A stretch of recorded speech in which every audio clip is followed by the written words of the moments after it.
За энэ камин зураг маань 2 м урттай 60 см өнөртэй өнгө сэрэмждэг. Маш гоё том дэлгэцтэй.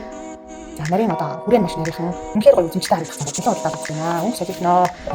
За өнгө солигдож байгааг харж байна. За ийм гоё камин зураг нэ. Үнэхээр гоё камин зураг шүү.